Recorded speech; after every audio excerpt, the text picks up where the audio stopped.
Hello friends and welcome back to our YouTube channel chemistry lab. आज के इस video में एचपीएलसी और we can say high performance liquid chromatography के कुछ इम्पोर्टेंट इंटरव्यू क्वेश्चन डिस्कस करेंगे, जो कि इंटरव्यू के रूप में बहुत ही इम्पोर्टेंट है। और ये इंटरव्यू क्वेश्चंस मोस्टली पूछे जाते हैं बहुत सारे इंटरव्यू में।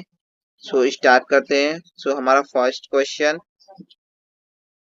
What is the full form of HPLC. HPLC का फुल फॉर्म क्या है पूछा गया है। तो यहाँ पे एचपीएलसी का फुल फॉर्म है हाई परफॉर्मेंस लिक्विड क्रोमेटोग्राफी और high pressure liquid chromatography. So second question देखते हैं हम। यहाँ पे पूछा है what is the principle of HPLC. HPLC का प्रिंसिपल क्या है। यहाँ पे एचपीएलसी का प्रिंसिपल है, HPLC is the separation technique based on a solid stationary phase and liquid mobile phase. यहाँ पे स्टेशनरी फेस का बताया गया है। तो स्टेशनरी फेस सॉलिड है और लिक्विड मोबाइल फेस है, और इन दोनों के हेल्प से हम सेपरेशन करते हैं। So HPLC work on the principle of adsorption chromatography. Now we are हम क्वेश्चन नंबर 3 देखेंगे। क्वेश्चन नंबर 3 में है what are the component of HPLC. HPLC के कंपोनेंट्स क्या है। एचपीएलसी के फर्स्ट कंपोनेंट है रिजर्वॉयर, और हम बोल सकते हैं एचपीएलसी सॉल्यूशन। और सेकंड है पंप, थर्ड है इंजेक्टर, फोर्थ है कॉलम, फिफ्थ है डिटेक्टर एंड सिक्स्थ है डाटा सिस्टम। दिस ये सब हमारे ये सब यूजफुल है, बहुत यूजफुल है। जब हम एचपीएलसी परफॉर्मेंस करते हैं, तो जो एचपीएलसी के सॉल्यूशन है, सॉल्यूशन पास होता है। एचपीएलसी पंप से पंप प्रेशर देता है, इंजेक्टर कॉलम में जाता है। इंजेक्टर कॉलम के साथ जो सैंपल्स रहते हैं वो एचपीएलसी कॉलम में जाता है, और एचपीएलसी कॉलम से डिटेक्टर में जाता है। क्वेश्चन नंबर 4 देखेंगे। What are what is the normal phase chromatography. Normal यहाँ पूछा है नॉर्मल फेज क्रोमेटोग्राफी क्या है। Normal phase chromatography where the stationary phase is more polar than mobile phase.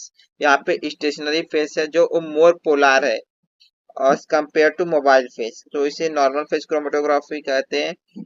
हम लोग क्वेश्चन नंबर 5 देखते हैं। क्वेश्चन नंबर 5 में दिया है what is the reserve face chromatography. यहाँ पे रिवर्स फेस क्रोमेटोग्राफी के बारे में बोला है। तो रिवर्स फेस क्रोमेटोग्राफी ये अपोजिट है नॉर्मल फेस क्रोमेटोग्राफी से। इसका डेफिनेशन है in a reverse phase chromatography where stationary phase is non polar and mobile phase is a polar. Question number 6 देखते हैं। Which detectors are use in HPLC. HPLC में कौन से detector use करते हैं फॉर डिटेक्शन के लिए। यहाँ पे हम फर्स्ट डिटेक्टर यूज करते हैं, this is one of the common detector, ultraviolet light detector. Second is a fluorescence detector, third is a refractive index detector, fourth is a photo diode array detector, and fifth is flame ionization detector. Question number 7 देखते हैं। Question number 7 में पूछा है what is the column. What is a column, हम कौन सा column HPLC में use करते हैं, और कॉलम किस चीज का बना होता है। यहाँ पे हम देखते हैं a column is a stainless steel tube which contain a stationary phase. यहाँ पे बताया गया जो कॉलम है वो स्टेनलेस स्टील से बना हुआ है, और ये स्टेशनरी फेज के रूप में यूज करते हैं, और अंदर इस कॉलम के अंदर सिलिका जेल्स रहते हैं। क्वेश्चन नंबर 8 देखेंगे हम लोग। क्वेश्चन नंबर 8 में पूछा है why we call high performance liquid chromatography. हम हाई परफॉर्मेंस लिक्विड क्रोमेटोग्राफी क्यों करते हैं क्रोमेटोग्राफी के टेक्निक को। यहाँ पे बिकॉज अप्लाइंग हाई प्रेशर, हम जो मोबाइल फेज को प्रेशर देते हैं तो मोबाइल फेज जल्दी जाता है, पास होता है कॉलम में। इसके लिए हम वहाँ पे प्रेशर अप्लाई करते हैं, जिसके लिए हम इसको बोलते हैं a high performance liquid chromatography. Question number 9 देखते हैं। क्वेश्चन नंबर 9 में पूछा है what is the gradient run.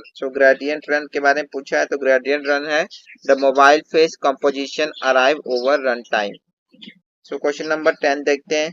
तो इन क्वेश्चन नंबर 10 में पूछा है what is the आइसोक्रेटिक run.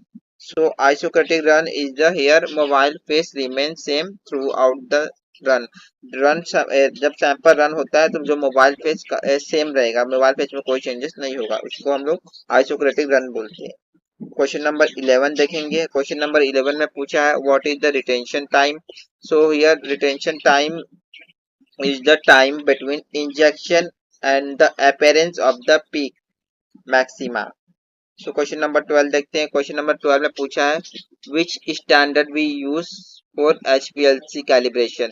HPLC calibration में हम लोग कौन सा स्टैंडर्ड यूज करते हैं HPLC को कैलिब्रेट करने के लिए। तो यहाँ पे हम कैफीन को स्टैंडर्ड के रूप में यूज करते हैं for calibration of HPLC। HPLC को कैलिब्रेशन के लिए हम कैफीन स्टैंडर्ड का यूज करते हैं। सो क्वेश्चन नंबर 13 देखते हैं। क्वेश्चन नंबर 13 में लिया why caffeine standard use for HPLC calibration.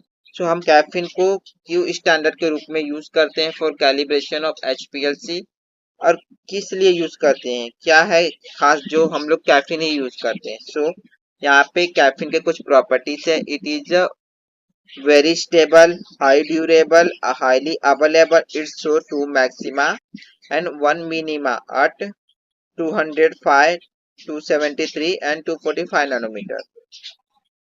So question number 14 में पूछा है what is the baseline in HPLC। HPLC में baseline क्या है।